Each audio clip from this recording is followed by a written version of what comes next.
Hi, I'm Amy. And I'm Rosalind. And welcome to Ultimately You, the chat show, podcast, and YouTube channel. Here is today's episode. Hi everyone, it's Rosalind and Amy, and today we're going to be talking about Amy's weight loss journey. And the reason why is simply because when I'm working with people, I'm working with women that are needing a bit more. Yeah. And we're working with the mind, we're working with emotions, and that's something that's not normally discussed very much when it comes down to weight loss. And we honestly had no idea what was going to talk about today. And so when I, got talking to Amy and was talking about your weight, etc., I said, wow, this would be good and encouraging for other people to hear what Amy's got to say. First I want to say congratulations, because you've done so extremely well. And straight away this morning I've said, the difference is tangible, and you've not been on this, you've been on weight loss journeys before, but not this weight loss journey as such. And I call it weight loss journey because I hate diets and what they stand for, and we've talked about that. But I thought this morning that when you was talking to me and you were saying different things that are popping up and how you're just in a completely different headspace, and I thought that sounded beautiful actually for other people as well, because I know a lot of people are struggling with weight loss now, and not just now, they always have. I mean, I certainly did, and that's why I do what I do. But it's encouraging as well when I'm listening, because you were so raw about it. And so first off, is it 15 pounds that you've lost? 20 pounds. 20 pounds. In 15 weeks. Right. So you've got the numbers in the right places, kind of.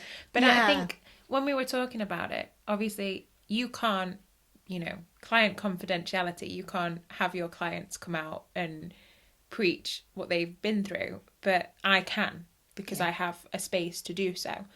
And I think that that's the beautiful thing of what I wanted to share this morning, because I have a lot of friends that are in very similar boats. And we've spoke about this before in previous episodes, where it's that whole, I'm an intelligent woman, why can I not lose weight? I know how to diet. I've done every diet that there is. I would probably give some of the weight loss group head honchos a run for their money on their diets, to be honest, because I know them inside out and back to front. But that wasn't enough. And it wasn't enough because I'd not dealt with the trauma that led me to food. And I do think that in some ways it was an addictive problem. No matter my mood, I socialise with food. I would sabotage with food. And I'm using past tense, and I would also binge and put any emotion around food. So for me, it didn't matter what the weight loss diets and clubs were doing, because nobody was in my head. Yeah. And that was the difference. And I know that obviously we worked together before I joined the weight loss program, but I needed it more. And I think the beauty of it is, we don't value ourselves. So I would go on that diet, insert fad diet here, lose the weight, feel on top of the world, and then eat normally again. And whatever that normal was for me at the time would then put all the weight back on, which would reinforce my self-hatred, which would reinforce my feeling of failure, which would reinforce the fact that I didn't value myself enough, and it would just be a downward spiral. And I needed out of that, because I thought, this is ridiculous. And that's normally what most people do, isn't it? I mean, it's like, I'll start that again on Monday. What Monday? And I did it, and even going out for meals, etc. That was a big thing for me, because it was almost like, well, I can have this as a treat, but I did treat it as my last meal, because I thought, I'm dieting, I'm restrictive again tomorrow, I'm all of those things. I had a really abusive relationship with food, and so I get it, and I get what you're saying. And I tried every diet too, so I know what that feels like, to go on a diet and only have willpower for a couple of weeks, and you see the weight coming off, and you know, if you've got a bit more willpower, you might last another week or so. I never did. On tops. But usually, you know, you can't just do things on willpower. I'm not being funny, but you know that now. So how has things, I mean, I know things have changed obviously I know you've gone down dress size now. Yeah. And so how things have changed. How have things changed in a way that you probably thought would never change, if you know what I mean? I think that you hit the nail on the head just then when you said you had an abusive relationship with food, because mine was. And I was a secret eater. I would quite happily, completely avoid portion sizes. I would avoid when I felt full. I would avoid specific events if it meant I had to eat or not eat or whatever. Whereas now, I can honestly say I don't bloody think about it. Hallelujah. And it is. I don't actually actively think about food. I don't actively think about the way I look. Or, well, I do, because obviously I like to look nice, but I'm not beating myself up. There's not that self-hatred. There's not that self-sabotage. Now, for me, one of my biggest vices is sweet. I have the single-handed biggest sweet tooth of anybody I know. And I will challenge anybody on that. I will eat golden syrup from the bloody tin. I absolutely adore sugar. But that was abusive. Now I can pick it up and put it down. And, you know, my dad's the kind of person that solves everything with a cup of tea. And I'm sure he won't mind me telling me that. But when you bring a cup of tea out in our house, so do the biscuits. So that, as I didn't realise, started an emotional attachment to that combination. So when I felt at my worst, it wouldn't just be a biscuit or two, it would be a packet, potentially two. You know, and then you actually look, forget the nutritional information, because we can read, but when you actually think about what I was eating in that, it's horrendous. And I'm still I'm still learning to love myself, but I don't have to think about food. And that for me is insane. You know, like I'm surrounded by people that have different relationships with food, 100%. I have friends that are on the opposite struggle to me, where they're on the slimmer side, you know, with their eating disorders and what have you. And I have friends that are absolutely do not think about food on any given day of the week, month or year, never put weight on, never do anything. And then I have like avid gin bunnies that are on like big calorie diets because they are wanting to bulk and what have you. So I am surrounded by food. Yeah. Basically, my whole life with my mentality revolved around food. And then no wonder I was failing, because I couldn't work out my own relationship with food. So how do you feel being around those sorts of people now compared to how you did? How are you handling that? So say like if you're going out for a meal, and you have a table with different personality types, whatever they're doing with their food, whatever their relationship is, how did you feel then to how you feel now? Then it would have been, oh my God, they're watching me eat. Or I'd have been on the opposite. I don't care what they think about what I'm eating. I'm going to shovel this down as quickly as humanly possible. And I'm, you know, my favourite food's curry. Like, love it. Love Indian food. It's no secret. Anybody that watches or listens that knows me will know this is no secret. It is no secret. It is no secret at all. And, you know, it would have really impacted me at that table. Because depending on who I was with, I would either be very conscious of what I was eating because their relationship with food was healthy, or I would be with somebody that also had a negative relationship with food and we would go overboard. And now I don't think about anybody else when I'm eating. So, a question for you. Curry being your favourite food Ever, of choice, even though you went overboard, how did that make you feel afterwards? And well, my void was still there. Yeah. I ate to fill a void in my soul. To this day, I still don't know what that void was, because it was a multitude of things. There was no one thing, and that's why the diets and the other institutions I joined didn't work, because they weren't filling the void. Nothing filled the void. I didn't know what the void was, so how could anything fill it? So shoveling all this food down to try and cover this black hole, because that's what it felt like, was never going to work. And that's the difference. I would just self-sabotage and just pile this food in, thinking, well, if I keep eating, that surely at some point it's going to be full. And you're going to feel satisfied, right? Never happened. Did you feel any guilt around that, though? Always. I beat myself up no end after. So what about going for so you did beat yourself up? Yeah. And then going for a curry now, how does that feel different to how it was then? I eat to enjoy the food. I just enjoy it. You know, it doesn't matter whether I'm having a poppadom or a naan, like it doesn't enter my head. I'm tasting the food. I'm eating the food. I'm not trying to pile that black hole in. Are you enjoying it more now than ever before? And I never understood anybody that said they just enjoyed food, because I was like, I have such a complex relationship with food. There is no way. And I think there's also, you don't realise how many of people's comments stick with you. So when I first started on this journey, it was just before lockdown, and we did go out for a curry. And somebody said to me, oh, I never thought I'd see the day that you left curry.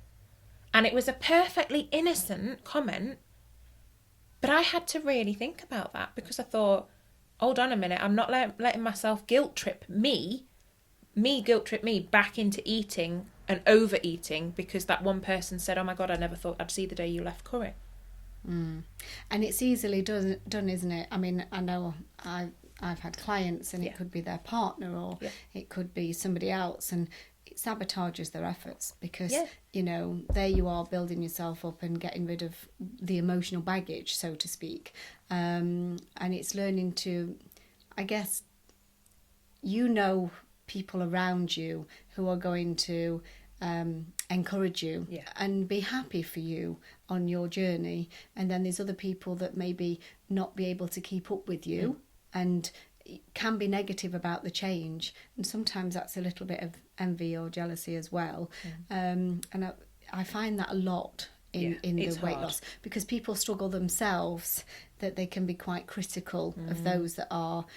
How have you found that, you know, with people? I think it's hard because, again, I'm in a household where there's four people, all four of us with different relationships with food. And I've noticed with friends, they've projected their insecurity back on me. So I had one friend turn around and say, well, don't lose too much weight. And I'm thinking, I ain't even bloody started yet, love. Do you know, you just think like, hold on a minute, let me start first. But it's their own insecurity, so you have to learn to check it. Appreciate that it's coming actually from a very weird place of love, and leave it there. And I found it really hard to begin with, because I was having to cook separate meals. So that felt weird. And I think it was hard for everybody else to adjust to. But it's one of those things that for me, the biggest change was taking responsibility for myself, and not using, oh, well, we have to all eat together, or will I cook for somebody else, to be an excuse. Because actually now we all eat together because everybody's joined me. And this is it, isn't it? Because I always say that we can't preach anything. You can just do what you're doing, and if people want to adhere to that, they will join you. And we all can have those traits, those quirkiness, those particular things that to be ourselves. Let me put this into perspective. I've always, from 5 months old, had a wheat and gluten problem. So, you know, there's very often, if I go into a restaurant, so not to look awkward, not so much recently, but not that long ago, and I've still been known to do it now, is that I will ask for something specifically gluten-free. And sometimes, because my husband eats very differently too, I almost feel like, oh, it's okay, I'll have that slice of bread, because actually, you know, it appears that we're both being extremely fussy. And what I realised I was doing was, well, I wasn't important enough now, was I? Mm-hmm. But I was putting that my husband's importance was before mine. And as much as I love him, and you know, and we try our best to go to restaurants that suit the both of us, I was stepping behind him a little bit, you know, because dairy really upsets me as well. So to have gluten and wheat free, to be dairy free, you know, was a big step. So then I'm asking, in soups, do you have cream in it? And that wasn't just for dietary reasons. That, well, if you want to call my daily diet a dietary reason, it was because it would make me poorly. And yet, my husband, he could eat what he likes. It doesn't make him poorly. It's just that he wants to stay ultra healthy, so he won't eat certain things. That was his choice by his own admission. And he said, well, you don't want it enough, do you? And when he said that to me, it hurt me. But I thought, he's absolutely right. You know, there's a time you have to stand up and say, it doesn't matter. I'm looking after this body I've been given, you know, and I've abused it for years. Well, that's the thing, isn't it? I've abused it. Yeah. It's never given up on me. Yeah. And so it's allowing yourself to, when you're full of emotion, then you're eating out of emotion. And, you know I've been doing this many, many years now, and my clients have got their secret vices. They may not be a secret, but they have the vices of what they go to, their cravings that will fill that void. And, you know, that once you take the emotion away and you take those vices where you can just enjoy it, it's a far better place to be. Like 100%. Yeah. So it's, and really, you know, there's some techniques that I do that get rid of the emotion, get rid of the emotional cravings quite quickly as well. So that's not to be bothered. But when we're around people and we start to feel less than, and we start to put them as more importance, you know, that's not stepping into your power. But it's hard to do that when you have a lot of emotion going on. It is, and it's emotion. And we're not used to feeling like that. We're not used to it. When you're in a restaurant, I've been surprised of how many people won't ask about things on the menu, about what's actually in that.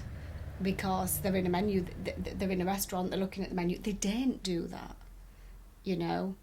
And to me, it's the most vitally important thing that you can actually do. You don't need to know to the nth degree if you're out for a curry, for example.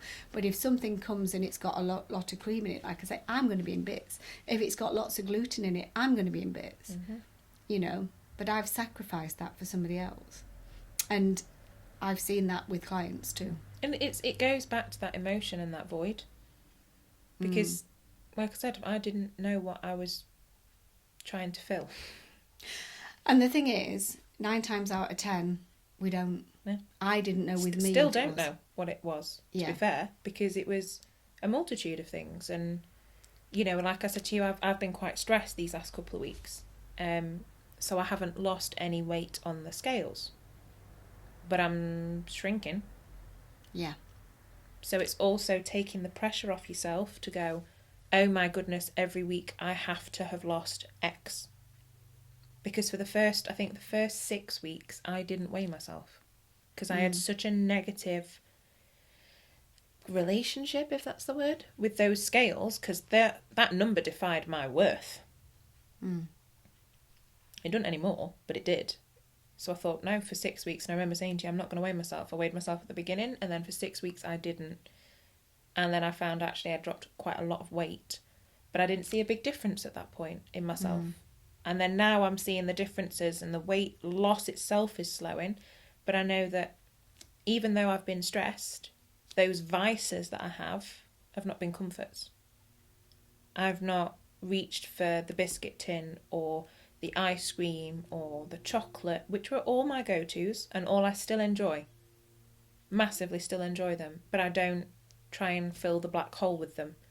So, you know, if I'm going over to see anyone and they offer me a cup of tea and a biscuit, I can have that cup of tea those 2 or 3 biscuits, and that would be it. I would not sit and sink the packet or the box or the tin or whatever. So even though I've noticed how stressed I've been, I am not reverting back to my behaviours because there's no emotion. Exactly as you said, there is no emotion left to that thing. And there's not that thing going round in your head about, I've had those, I feel guilty, I've got no willpower, and, you know, and I call it verbal bullying to yourself. It is. It's all of horrendously abusive. Yeah, all of those language patterns that we use, you know, we would never speak to somebody else in the way that we speak to ourselves, you know, and it's not nice, is it? No.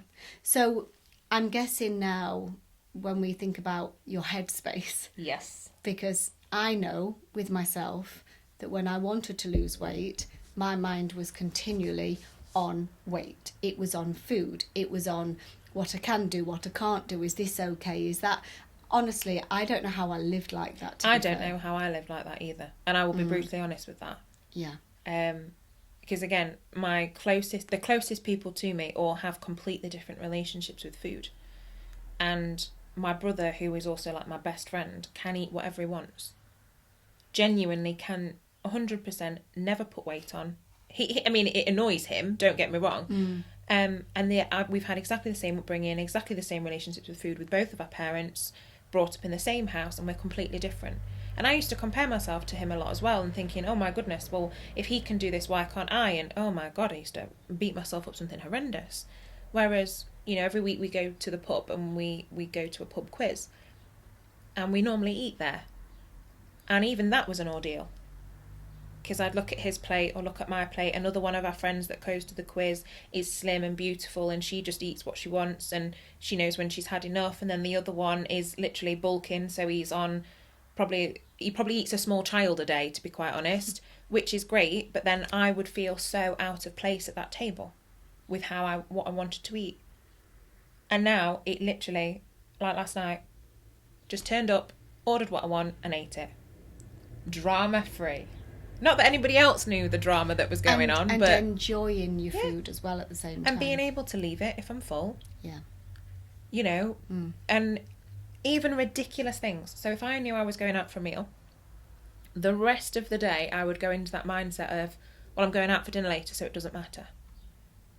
So any normal eating patterns would go completely out the window, and it would be self-sabotage from the minute I woke up to the minute I went to bed. Right. And... don't think about it. Genuinely just don't think about it. And similarly, like we were saying, my best friend gets married in January. So, obviously, you have to buy an outfit. You have to kind of look the part. Now, normally, this would send me into the most horrendous spiral. Because then I would be losing weight for the wedding. Or losing weight for the holiday. But in this occasion, I'm losing weight for the wedding. So normally, or previously I should say, that would have been me. And you know exactly what I'm going to say on this, because you'd be thinking, I've got to slim down for the wedding, so I'm going to do fad diet this, fad diet that. I'm going to starve myself here. I'm going to binge eat here. I'm going to go and sign up to the gym, and I'm going to go for 6 days a week and injure myself because my body's simply not at that point yet. And oh my God, it was an abusive cycle for one event. And I can guarantee you that after that bloody cycle, I probably looked worse than I did if I'd not bloody bothered. Yeah, as well as the damage you've probably done as well. Do you know what I mean though? Yeah. Whereas like now, my best friend's getting married in January. End of discussion. Yeah. That's it. There is no drama to the event. It's bloody brilliant, quite frankly. Yeah. I can just go, pick an outfit, wear it, turn up, have photos taken, go home happy. So I know you're still on your journey. Definitely. And I know that, you know, you still got a bit of a way to go. I mean, yeah, I definitely. work with my clients of where they want to be, not what they should be. They're being told they should be. Because we're all comfortable in different places, aren't we? Yeah. And like with me, I thought I had a stone to lose, and I just carried on losing 2.5. And then I felt comfortable. Yeah. And that I felt comfortable all the way through, to be fair. It just got me there because it was a lifestyle and enjoying food at the same time. But what I'm interested in is when you said about clothes. Yes. And you know, so how do you find your shopping now with, you know, like you said a good size down, but you told me that, you know, you can tangibly, Definitely. I can see, you know, the inches coming off. Because I was a clever shopper. And if there's anybody watching that can associate with this, I'm sorry that I've called us all out on it, but I will not shop in certain shops because I know that they make me a size bigger. Okay. So because I was in denial about my weight, I wouldn't go in, say, Topshop, because I'd be an 18 in Topshop. There's no way I'm an 18. There can't possibly be any way that I was an 18. Yeah. So I just wouldn't go in Topshop. So instead of buying a piece of clothing because I like the clothing, I would be so attached to that size, because that apparently was what I was worth. Yes. So there would be shops I wouldn't go in. And specifically online as well, because I'm, you know, in my 20s, there are a lot of online websites that are catered for my age range and younger. But I won't go on them because their sizing's smaller, so that means that I would be a bigger size, and therefore, why would I shop there? Yeah. So do you find everything easier now? Yeah, because I'm one size. Yeah. I'm one size in Topshop. Got the jeans to prove it. Yeah. One size. Honestly, there was such a victory dance for them jeans. You've got no idea. I'm one size no matter where I go now. And I'm shopping on those websites that I previously avoided. But I am now the size that I say I am. Yes. So I can shop there. Yeah. If that makes any sense. So it's altered my behaviours a lot. And I think there are a lot of negative connotations that come from being bigger, because, you know, we're an Instagram generation. So I'd put that label on myself as the fat friend. Right. And in reality, no one really saw me as that. Like, not one of my friends, if I turn around and said, oh, well, you know, I'm your fat friend, one, they'd probably slap me, because that's the kind of friends I have. But two, they'd be mortified that I thought like that. Yeah. But that was how I viewed it, and now I'm just not bothered. Again, you was bullying yourself. Yeah. And you was putting all of those, well, horrible name tags to yourself. Yeah, I'd never called them anyone else. No. So, from now, where you're going, and your relationship has changed with food, so you're now enjoying eating out, and have you felt at any point that this is restrictive on a diet? No, because it's not. No. Because, yeah, it goes back to that, what we've said in previous episodes and at the start. I'm actually a pretty intelligent person. I know how to lose weight. What I don't want to do is be restrictive and on a diet, and I don't want to ever have to think about food. So I don't. And even though, like you say, and you know, you are an intelligent person, but you were struggling. Massively. But you realise now that the struggle was filling the void, was emotion, which was baggage that you didn't even know was there. And what was the food was your comfort. It was your crutch that you could go to, that satisfied you just for a limited time scale, probably 1 to 2 minutes sometimes, even less, depending how big of a packet of those biscuits it was. Mine used to be steak pie and chips. Honestly, I would go out to a restaurant and I would look no further down the menu. If steak pie was on it, I was full. Honestly, game on. And then I would have apple crumble for dessert with custard. So can you imagine? Dairy, pastries. I actually came out of those places when I would go for food, and I wouldn't be able to. I waddled out. I could hardly walk. The pain was horrendous that I was putting myself through. I literally had to lie down because I looked like I'd got a baby in my stomach. And I was in a mess, quite frankly. And I did that over and over again. And I got to the point that I honestly just believed that I wasn't meant to be slim. Even though I'd got to this weight before, but it was through real restriction. Yeah. You know, it was through being on a diet. Yep. And wanting to die. I was probably 10, 15 years younger than I am now, but probably looked older through it than I do now, because now I'm relaxed around food. The point I try and get across to people is that it can be easy. Yeah, definitely. And I'm a proper foodie. Oh, God, and yeah. I love food more now than I ever did, and I didn't think I could love it anymore. Because I don't get the same pains. I don't need to overindulge. And there's another thing is, I used to hate supermarket shopping, but now I don't mind, because I'm on a mission for healthy food, for healthier recipes, it's opened up a new world to me around food, you know. So I feel great on it, but like I say, trying to explain to people, it's hard. You can have this relationship with food. I know they look at me as though I'm really. Well, I did. I looked at you. Might as well have had a third head. Do you know? I'm just about to say that. It looked like we've got 3 heads. But yeah. So how do you view that now? Well, it's different, because it just, I can't explain it. You just don't bloody think about it. Like, if you said to me right now, Amy, we're going to McDonald's, I'd be like, boom. And I would just eat until I was full and put it down. Yeah. Now, if somebody's not struggled with food, they'd be like, well, yeah, that's what happens when you go to eat, duh. Yeah, it should be. But no, for me, it would have been, oh my God, I'm going with Ros, she's healthy. She's going to look at what I'm eating. I'm not going to be able to eat what I want. I need to restrict myself, so I'll probably go for a drive-through later and have what I actually want, because I can't eat. And it would have just been the biggest faff. Whereas now it's just like, yeah, I really fancy some chips, let's go. Yeah. And it's that simple. And I don't understand how I could ever go back after having this, because it's freedom.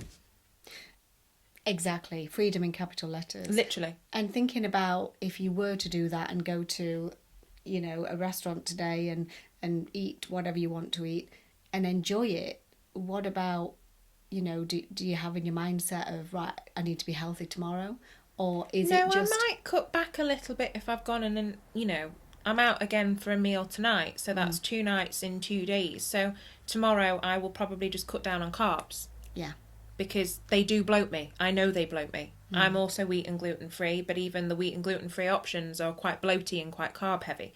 True. So tomorrow I will just cut down, not restrict, but I'll probably have a smoothie for breakfast instead of oats. You know, it will just be a slight change that reduces the amount of carbs. It will not be, oh my God, you've basically got to starve tomorrow because you've been out twice in 2 days. And then I'd get to like midday, wonder why I was on my arse, and be nearly ready for fainting. So then I'd have like a packet of biscuits, or I'd have a chocolate bar because I needed sugar, and oh my God, the cycle would start again. Well, there's none of that. So overall, where do you see this going now? Well, like I said to you, because I've never actually been slim, I do not know where it's going to end up. Now, a bit like you thought you'd only got your stone to lose, but you've settled at 2.5, I'm going to run with the same. Because I think the healthiest point is that my attitude towards food doesn't change. This is freedom. I don't think I'm going to stay like this. I do think I've got more weight to go. I feel it. But where that ends up, I don't know. But I just never, ever want to be in a place where I have to think about food other than, am I hungry? So overall, it's been a lifestyle change. Yeah, but it's deeper than that because it's emotional. I have, 1, got rid of the void, and 2, got rid of the emotional baggage. So not only is my body lighter, but my soul's lighter. I'm not carrying that with me. Is there anything you'd like to say to anybody that's struggling out there, just like you did yourself? Reach out. Find somebody you can confide in, because, you know, that's what you need.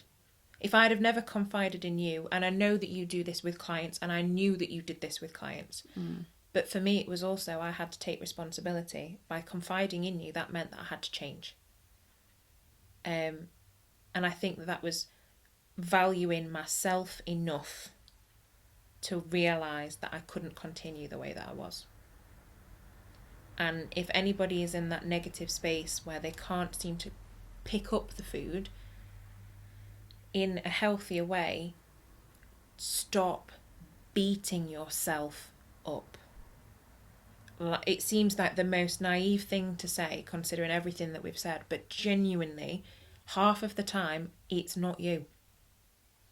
And the thing is, when you're beating yourself up and feeling negative about yourself, it shows to the loved ones around you and to the people that care for you, and it impacts your relationships, doesn't it? Massively. But also, this sounds ridiculous, nobody else gives what you look like. No, they don't. No. They actually don't. And I've seen it when I go into the gym. When I was at my biggest, I was like, oh my God, everyone's going to look at me. I can't possibly... No one. Not a soul. Not one single bloody person actually gave me eye contact, because everybody's in there for their own reasons. You know, nobody's going to look at you daft if you suddenly say that you're changing your lifestyle, because everybody is so wrapped up in their own problems, they haven't got time to worry about yours as well. Yeah. So value yourself first, because everybody else has their own stuff going on. And if you can stop beating yourself up and learn to value yourself, hopefully you'll find out what that black hole is, or hopefully you won't and you'll just be able to move on. But it's not you, it's your emotion, and beating yourself up's never, ever going to deal with that. No, because I didn't know what I was eating for. I didn't know, and when I did find it, it was the most ridiculous thing ever. And it was just a throwaway comment that somebody had made to me that was close to me at the time, you know, and it was something about how I looked, and I honestly thought that if I looked okay, my business would fail. So I built up a fear based around it. So that's why I yo-yoed a lot. I'd lose weight and then put it back on again. I'd lose weight and then I'd put it back on again, because it didn't feel safe to actually lose the weight. And there can be lots of, even probably people watching or listening to this right now, you know, it could be rape victims. You know, it's also, I know it's a sensitive subject. It doesn't have to just be rape, but around that sort of, you know, emotional abuse as well. Emotional, yeah. Because the thing is, you could think that it's not safe. Consciously you want to look good, but unconsciously you don't want that to happen to you again. So you don't want to be there, you know. But consciously you wouldn't know that. No. You would just say, no, of course I want to lose weight. Of course it's, you know, it's that safety net behind you. You know, and that's the sort of things that I work with, is letting that sort of go. But there's many issues that can be just the most trivial of things, or appear to be trivial. You know, and I'm not damping anything down, but also it can be just the way your parents were around food as a child. So I think the biggest thing for me is letting people know that it's okay. You know, you might not be the weight that you want to be, but if you feel that you need something more, then you do. 100% without a doubt. You need to listen to your intuition. Yeah. And it's not all about diet plans. I don't hold with them at all in any way, shape or form, but it's not. I've not dieted. It's on a deeper level. You know, it is mind, body, soul, or mind, body, spirit, whichever one you want to say, but it's working back with your soul and giving you that freedom. Yeah, I think that's the important thing.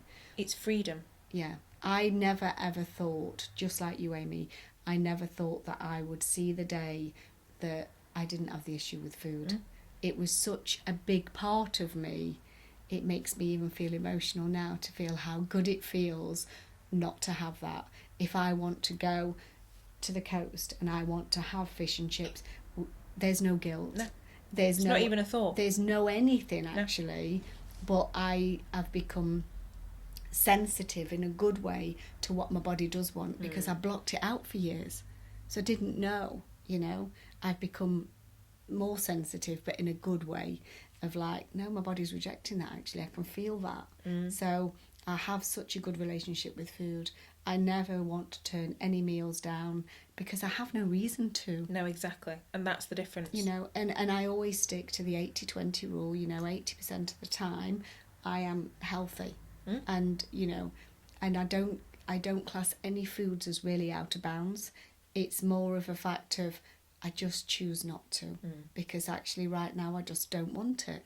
And my body doesn't want it. So that 20% of the time is normally a weekend and going out for meals or doing whatever with no restriction. And yes, my eating habits have changed when I do go out for meals, like my curries and things like that. I'm like you, I love a good curry. But there's certain things I wouldn't have now because I feel stodgy with it. Yeah. Naan bread stuff. It's not, it's not just dietary reasons, even though, they're not good. It's more to do with the fact of I don't enjoy it now the same. I enjoy just having a meal and ordering a salad because I like the contrast in food. I would have never gone to an Indian and ever ordered a salad. Even if it's not on the menu, I just say to them, can you do me a dish of salad? Because I just love the contrast. But that was through my own admission. But it's also the confidence to do it because you know that you're doing it for the right reasons. For sure. Yeah. It's completely different. It is, honestly, it's a different headspace. I feel okay when they bring the bread basket and I say, you can take that back. Because actually, I don't want it. I don't want to sit looking at it. And you know what? To me, it's a waste. You might as well go and put it on the next table for somebody that does want it. Because we don't. And I can only just get through the food that I'm just about to order. So I don't want to load myself up with bread. And not only that, I'm eating gluten-free anyway. So, there's lots of changes. And like you say, it comes with confidence. Because the more that you get rid of these issues, these emotions that are keeping you stuck, these emotions that are keeping you feeding that void, you do become more sensitive. 100%. But in a good way. It's a positive, absolutely. And you start to notice your body more. It's completely different. Yeah. And it's a start. Obviously, I'm halfway through my journey, but even just starting it, it was tangible. Yeah. Because even though, we did the session in here, and even though I walked out of that door, not lost any weight from when I walked in, I'd lost my emotional baggage. And we always say with any sort of healing, it takes a couple of days for the energy to settle, and you need to. But I walked out immediately, and I thought, poof. So I'd not even realised what it was that was holding me back. I'd not realised what the void was. I'd not realised why I felt that way. I'd not realised the self-sabotage. I'd not realised any of these things. I knew I spoke to myself very harshly, but that was about all I was aware of. And I just don't think about it. And that is usually always the case, that people just don't know what the issue is. And I think what happens is we beat ourselves up because we try and find what is wrong with me. And it's not always yourself that can do it. No, it's not. Really not yourself that can do it. We have blind spots when we're trying to do it ourselves. Even as me as a healer, as working in therapy and all that sort of thing, I have blind spots. It's just not as easy as that. So, as I said at the beginning of this, congratulations to you. Thank you. I can see each time I'm seeing you the difference that you're making. And, and isn't it nice that it comes off everywhere? It's not just, stuck in places or hard work. And I'm not exercising. Yeah. That's a big thing to point out. I do have a dog that I walk twice a day, so I am out walking, but I was anyway. I was before I started this journey. Will I pick up exercise down the line? Probably, but at a point where my body's not going to be injured because of the weight that I'm carrying. So I think it's important that people realise, actually, forget the gym. If that's truly not where your head is at, forget it. I never encourage anybody to do anything that they don't really want to do, because they won't stick at it. That's for sure. If it's not for you, it's not for you. Sometimes you need to go with a buddy or do other things to have the motivation. That's fine. That's different. But when it comes to just suiting people, sometimes it doesn't. No. I have clients that like to swim. I have them that like to play tennis or badminton. I have people that just want to walk and they do the rambling clubs or they do whatever. Do you know what? This is personal. Yeah, it is. And you don't have to bully yourself into it. No. But it starts in the kitchen. It does. And that's where I'd leave it. Because, honestly, you get told that you've got to change everything at once. No. Focus on getting rid of the emotion. Focus on finding yourself. Focus on freeing yourself. And then the rest of it you'll figure out as you go. So just for anybody that is interested, what Amy's had is a 10-week program that I run. And I need a flag for it. Oh, bless you. I've been doing this for quite some years now, and the changes that I've seen has been incredible with people. And my heart goes out to people that are still trying to find what that thing is that they're holding on to, and punishing themselves of why me, I'm not strong enough, I haven't got the willpower. I just want you to remember that if you have friends that are losing weight, that are doing some sort of diet or clubs or whatever they're doing, it might just be that it's been a habit for them. There's nothing wrong that you might just need something else a little bit more. I did, and I was working with weight loss clients at the time, and I felt a little bit not embarrassed, but I was still wanting to lose weight while I was working with clients, and thought, do you know what, these clients are doing so well and I'm just not. And then I went in and did some healing and worked a different way, and that's where my new program was born, really. And I extended the sessions and literally walking people, holding hand in hand, really, and getting them through it. So anyway, that's if you're struggling. So you can find that on my website, at rosalind-smith.com. I've enjoyed this today, and thank you so much for sharing. It's not a problem. Being raw at the same time. Because so many people need to know that it is not just... It's not over that easy. And we don't talk about it in a sense of women being honest with ourselves that we needed something more. That's it. And we feel embarrassed sometimes that we need a bit more, and why can't we, and what's wrong. And my ego is big enough to sustain a bit of embarrassment, and it's totally not a problem, but it's about looking after yourself. And when we've talked in previous podcasts and YouTube, whatever, we've mentioned there along the line about different journeys, different paths that we're on.